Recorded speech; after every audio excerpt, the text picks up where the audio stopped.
ટ્રમ્પના 15 સૂત્રના શાંતિ પ્રસ્તાવની વાત કરીએ તો ઈરાનથી ઉચ્ચ સ્તરના સમૃદ્ધ યુરેનિયમનો ભંડાર હટાવવા, યુરેનિયમ સંવર્ધનને રોકવા તથા તેની બેલિસ્ટિક મિસાઇલ યોજનાને સીમિત કરવા અને ક્ષેત્રીય સહયોગીઓને મળતી ફંડિંગ બંધ કરવાની માંગ આમાં કરવામાં આવી છે.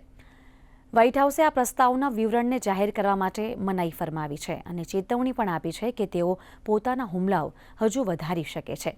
આ પ્રસ્તાવમાં ઈરાનને ક્યારેય પણ પરમાણુ હથિયાર ન બનાવવા દેવામાં આવે તો બીજી તરફ ઈરાને પણ અમેરિકા સામે 5 શરતો રાખી છે અને તેમનું કહેવું છે કે પશ્ચિમ એશિયામાં છેડાયેલો સંઘર્ષ અમેરિકાની શરતો પર નહીં પરંતુ ઈરાનની શરતો પર જ સમાપ્ત થશે. ઈરાનની શરતોની વાત કરીએ તો તમામ મોરચે યુદ્ધ સમાપ્ત કરવાની વાત કરી છે. આ સાથે જ ઈરાન તરફથી એમ પણ કહેવામાં આવ્યું છે કે ફરી વખત યુદ્ધ ન થાય તેના માટે નક્કર તંત્ર બનાવવું પડશે. સાથે યુદ્ધ નુકસાનની ભરપાઈ પણ નક્કી કરવામાં આવે તથા હોર્મુઝ સ્ટ્રેટ પર આંતરરાષ્ટ્રીય માન્યતા મળે. આ વાત પણ ઈરાને પોતાની 5 શરતોમાં સમાવેશ કરી છે.